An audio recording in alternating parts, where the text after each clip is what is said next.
talking about a program called Hang Up and Drive. It concerns distracted driving. We've talked about distracted driving quite a bit tonight. Doctor, can you tell me what are some of the things that lead to distracted driving? The things that have been popular up till now are, with children, having too many people in the car, especially at young ages, having their friends in the car, and they certainly aren't sitting back there quietly letting the person focus. And then it gets to hopefully older kids where you're talking about alcohol and that kind of thing, and that's been out there as popular. But the thing that interested me was when they did the studies, the distraction of being on a cell phone, even just talking, not necessarily texting, which obviously is worse, was the equivalent of driving under the influence. So whether it was influence of alcohol or influence of drugs, that being on a cell phone is the same distraction. I don't think people realize they're just on their phone, which is not anywhere near as bad as being drunk, but yes, it is. Well, you've had the opportunity to talk to large groups, and on the break you were telling me about one assembly that you were at where you asked the question. What was the response? The question I asked was how many people in the audience, and these were all children of driving age, how many of them had not texted while they were driving? And in the whole audience there was one. And the one was my daughter, who was making a point by lying, because I knew darn well she had been doing it. By the way, here's a little hint for you. If you want to catch your kids, if you text them, they're smart. They're not going to answer you because there's caller ID. So borrow one of their friends' phones and then text them, because they'll answer to that, and that's how you catch them. And we've also got some national statistics on what percentage of kids have admitted to texting and driving. Well, what are some of those statistics, do you know? Yeah, the key is admitted, because right. The numbers are between 48 and 58% are admitting that they were on a cell phone texting. And the truth is, it's probably as close to 100% as you could get. I mean, everybody's doing it. I don't know, when they're honest, and if you tell them, you're not in trouble if you tell us, because you're helping us by telling us, it really is close to between 90 and 100%. Well, we also know that for one of the last years that the data was available, in 2007, for instance, driver distractions, or using a cell phone or text messaging, was contributed to nearly 1,000 crashes involving 17-year-olds. So a lot of the National Transportation and Safety Board, a lot of these national organizations are starting to do studies now on this problem, and it really is coming to the forefront that distracted driving, doing something beyond paying attention to what's going on the road in front of you, will cause you to crash. Now, that leads us up to the event on the 23rd at the Melbourne Square Mall. Describe for us this event and what it's intended to do. Before I get to the event, just because I have no memory anymore, my cell phone I think is my memory, my hard drive is full. I think that the key to getting people to realize the statistics and how important this is being in their face about it.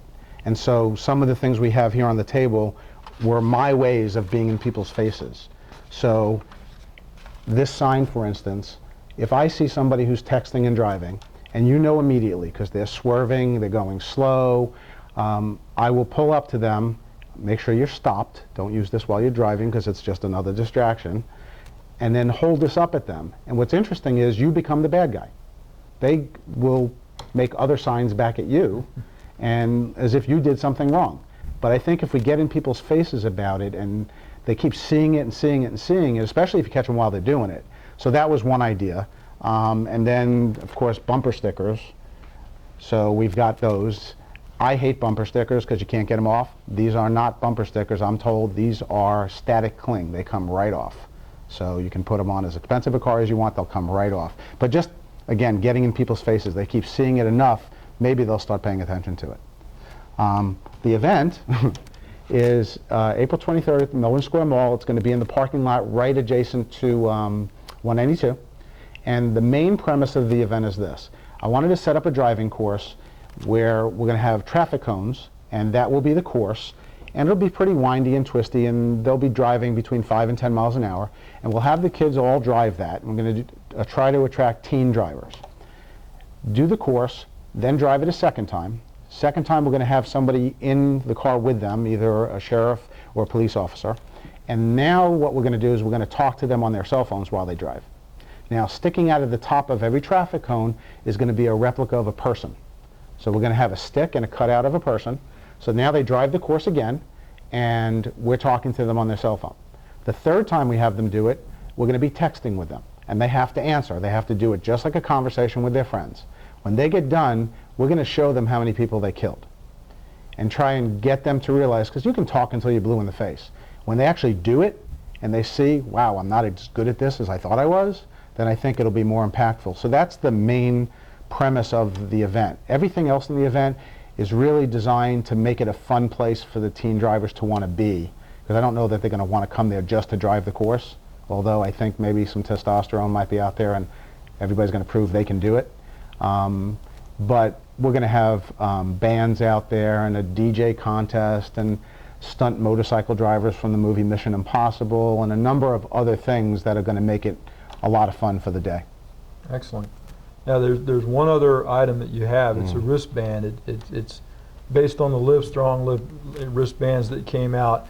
I like that in particular because you can give one of those to your kids. They've got it on their wrist, so when they go to look at their cell phone or something like that, it's right there in front of them. Hang up and drive. Also, it's a conversation piece. Right.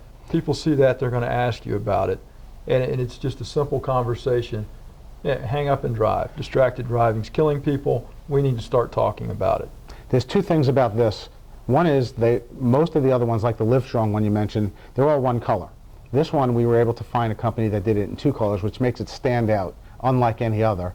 The other thing is somebody had a great idea that they make these for your thumb. And I had never seen them before, but you see hundreds of these. Every company's got one of these. The thumb ones you don't see so much. And what's interesting about the thumb one is that it's on your thumb while you're texting.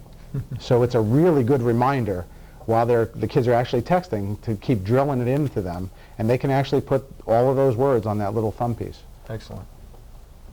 Well, we've talked a lot about distracted driving tonight. I hope we've given you some information that you can use. We've got a lot of paraphernalia, if you will, that you can use to open up conversation with your kids or your friends. We've got the event coming up on the 23rd at Melbourne Square Mall. We hope you'll attend, bring your kids out. Sounds like it's going to be a fun event in addition to an educational event. Dr. Greenberg is available anytime to help you out with getting involved in his cause, number one, and number two, with any information you might need that may be useful to you. I want to tell you from the perspective of the Melbourne Police Department, there's a lot of crashes in Melbourne every day. I think there's a lot of those that are attributable to distracted driving. I think that if the public will get ahead of this wave that's coming and start talking about it now and talking to your kids about it, this same resistance that we had years ago to seatbelt use that's now commonplace today will take over with this distracted driving problem.